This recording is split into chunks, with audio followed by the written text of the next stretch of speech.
chairman just took a bite of stir-fried noodles from a street vendor. To his surprise, it tasted like the dish his late wife used to make. When he was young, he was busy with work. His wife would make him a bowl of stir-fried noodles every night. Every time he finished eating, he would encourage her to set up a stir-fried noodle stall. When he heard the young man say that he learned to make stir-fried noodles from his mother, the chairman excitedly asked the young man what his mother's name was. It turns out that 20 years ago, the man decided to go abroad to work for a better life. Before he left, he told his eldest son to take good care of his mother and younger brother. 20 years later, the man had become a chairman worth hundreds of billions. He sent 200,000 yuan in living expenses home every month. However, his eldest son pocketed all the money. He falsely claimed that his father had already passed away. He not only refused to pay his younger brother's tuition, but he also kicked his sick mother and younger brother out of the house. Just as they left, the father suddenly returned to the country. Seeing his father dressed poorly, the eldest son assumed his father's company had gone bankrupt. To find out how much savings his father still had, he respectfully invited him back home. As soon as the father entered, he asked about his wife and younger son. He said that he had come back to the country to spend his later years with his wife.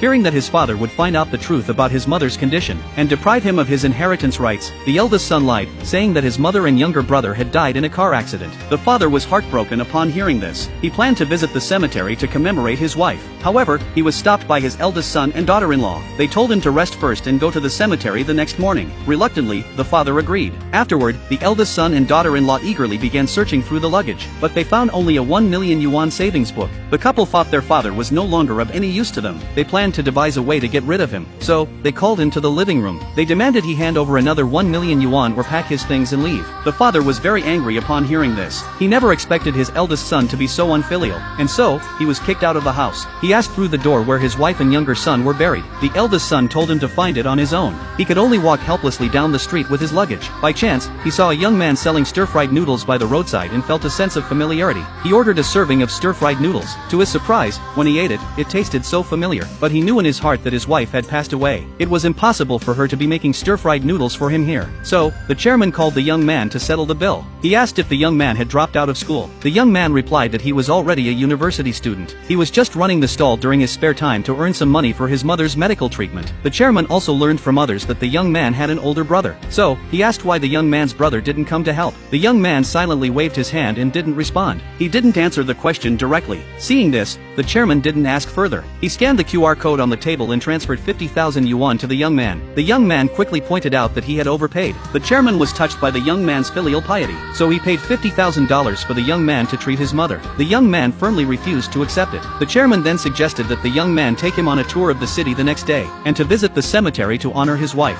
The next day, the chairman went to the villa to find his eldest son. He immediately asked about the whereabouts of his wife and younger son. To his surprise, the eldest son angrily pushed him aside. He warned him that if he knew what was good for him, he should go back abroad and make money again. The chairman had come back this time, to hand over the trillion-dollar assets of his group to his eldest son. But he never expected his eldest son and daughter-in-law to be unfilial. So, he changed his mind and gave up on this plan. That evening, he returned to the young man's stir-fried noodle stall. Eating the stir-fried noodles, it still had that familiar taste. He suspected that the young man might be his younger son, but the young man said that his father had passed away when he was young. The chairman felt a sudden wave of disappointment.